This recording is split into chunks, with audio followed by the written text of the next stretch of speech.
Welcome to the first of our meditations on the lectionary readings for the day. The PCC felt that the welcome increase in the number of children's services at Crick had left a rather lesser number of services available for adults to have the usual sermon or reflection on the lectionary readings for the day. There are usually several lectionary readings, and so on each occasion the person doing the meditation will select one of them. This is an experiment.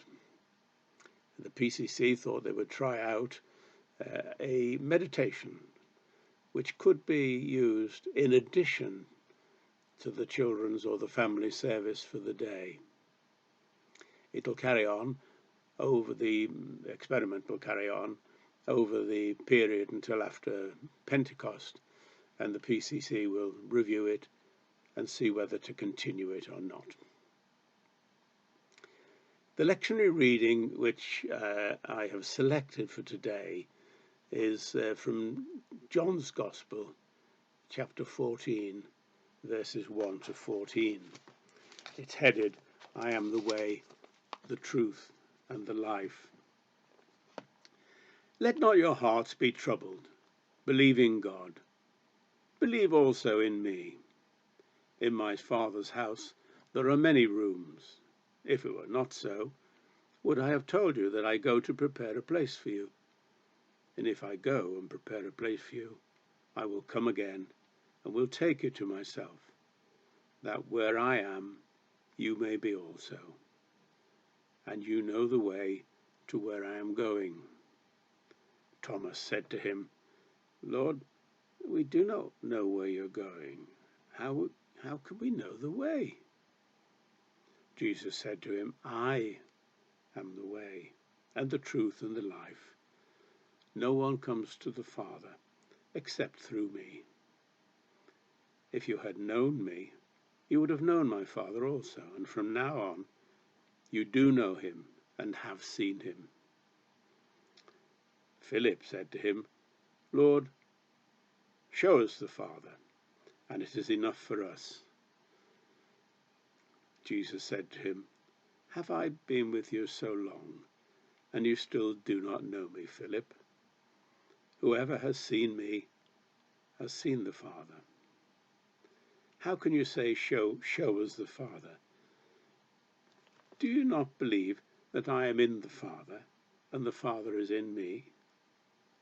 The words that I say to you, I do not speak on my own authority, but the Father who dwells in me and does his works. Believe me that I am in the Father, and the Father is in me, or else believe it on account of the works themselves. Truly, truly, I say to you, whoever believes in me will also do the works that I do, and greater works than those will he do, because I am going to the Father. Whatever you ask in my name, this I will do, that the Father may be glorified in the Son. If you ask me anything in my name, I will do it." That's the end of the reading. It's a rich, rich reading, and complex. And what follows is a meditation on it. We don't know who John was. The Gospel was probably written by the same hand as the letters of John, who identified himself as the presbyter. On the other hand, the Gospel author claims to be the disciple whom Jesus loved, who, by tradition, is one of the sons of Zebedee. Since both Johns were in Ephesus at the same time, and both were named John, it's possible that the rich, intimate, first-hand knowledge exuded by the Gospel is that of the beloved disciple, and that the scribe who wrote it out was the presbyter. It is also likely that the presbyter was also in Jerusalem at the time of the crucifixion, and that he was of a Sadducean family. Hence his access to the house of the high priest at the time of Jesus' trial, or pseudo-trial there, and Peter's denials. This would accord with the traditions of the early church. Our reading today is situated part of the way through the time which Jesus and the disciples are spending in the upper room at the Last Supper on the eve of Maundy Thursday. It's a time of high drama, of which the disciples seemed only dimly aware, but Jesus, only too well, had foreseen the forthcoming events and had warned his followers about these on several occasions, but his warnings had largely fallen on deaf ears. So it was that Jesus would have been in a high state of apprehension, whilst those around him were in denial or trying to ignore what must have been a fairly obvious atmosphere. These final chapters of John, from 13 to 17, give an intimate account of the Last Supper by someone who was there, from the washing of the feet to the final high priestly prayer in chapter 17, just before they left for the Garden of Gethsemane.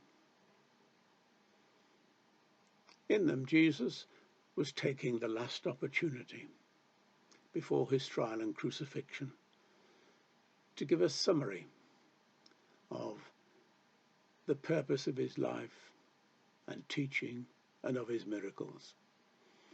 As such, it is not only an account of a highly dramatic meeting, it is also a summing up for the disciples and for us of what his life was all about.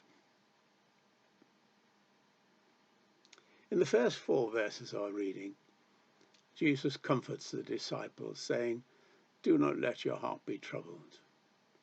Trust in God and trust in me." Jesus here, I think, was foreseeing the trauma which his crucifixion would inflict on his followers. But there cannot be any more relevant words than these for us today as we face the pandemic and its social and economic consequences, and also for us as a church as we face the problems of a secularized and lost and searching society, also in denial. Because of time, we need to pass over the words in the next few lines which refer to life after death. My Father's house has many rooms. And we need to move on to verses 6 to 11, where Jesus describes his relationship with his Father. They contain such profound and revolutionary statements as, anyone who has seen me has seen the Father, and I am in the Father, and that the Father is in me. And the words that I say to you are not just my own, rather it is the Father living in me who is doing his work. And I am in the Father, and the Father is in me, and no one comes to the Father except by me. We might balk at the almost incomprehensible concept of the incarnation embedded in these sayings. And taken on their own, we might be tempted to think of them as the ravings of a deluded psychotic. This is where taking short sections of the Bible text can leave us in confusion. But taken together with the whole life story of Jesus and his crucifixion and resurrection, and their embeddedness within the Old Testament context, they can be seen as part of, and indeed part of the climax of the whole narrative of God's reclamation of his creation. Amazing, yes. Miraculous, yes. Outside of anything we might see through the microscopes of science, yes. But it forms a consistent and coherent whole. It feels right. It chimes in with all that we think is beautiful and heroic and good and numinous and sacred and holy and precious in life. It hits a spot in us. It chimes up. It chimes with a great bell in our deep heart's core. And so convinced were the disciples and many people since, and even today, that they were willing and are willing to become martyrs for their beliefs. If we reject these sayings, we reject the whole message. And the alternative is, I'm afraid, a cosmic, moral, historic, and evolutionary vacuum. It's all going nowhere. All is flat, and life is without meaning. Humans can be treated as pawns, and love is just a transactional and self-serving activity which we take part in to gain some support and cooperation from the love object. That is, basically, self-centered, ego-driven, and self-referenced. The grass needn't grow, and we can just give up the ghost. A dark, dark world of meaninglessness. In such a world, we can do